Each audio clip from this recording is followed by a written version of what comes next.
AR3 വ്ളോഗ്സിന്റെ പുതിയൊരു വീഡിയോയിലേക്ക് സ്വാഗതം.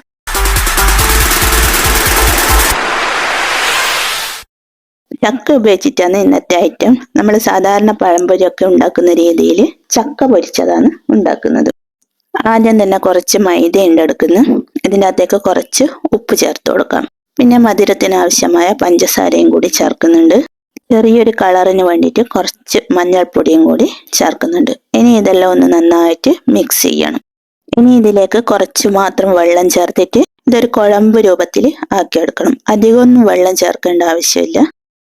മാവ് തയ്യാറായി കഴിഞ്ഞാൽ ഒരു അരമണിക്കൂർ കഴിഞ്ഞിട്ട് നമുക്ക് പാചകം തുടങ്ങാം. അപ്പോൾ പാത്രം ഉണ്ട് അടുപ്പത്ത് വെച്ചിട്ട് ഇതിൻ്റെ അകത്തേക്ക് വെളിച്ചെണ്ണ ഒഴിച്ച് കൊടുത്തിട്ടുണ്ട്.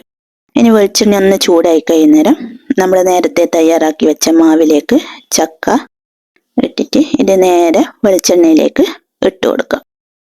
നമുക്ക് പെട്ടെന്ന് തന്നെ ഉണ്ടാക്കാൻ പറ്റിയ ഒരു റെസിപ്പിയാണ് തയ്യാറായിക്കൊണ്ടിരിക്കുന്നത്. അപ്പോൾ ഒരു സൈഡ് റെഡി ആയി കഴിയുന്നേരം ഒന്ന് തിരിച്ചിട്ട് കൊടുക്കണം. രണ്ട് സൈഡും റെഡിയായാൽ നമുക്കിത് മറ്റൊരു പാത്രത്തിലേക്ക് മാറ്റി വെക്കാം. ചക്കയൊക്കെ കിട്ടുകയാണെങ്കിൽ ഇങ്ങനെയൊന്ന് തയ്യാറാക്കി നോക്കണം. ഇന്നത്തെ വീഡിയോ ഇഷ്ടമായെന്ന് കരുതുന്നു. ഇനി അടുത്ത വീഡിയോയിൽ കാണാം. Thank you.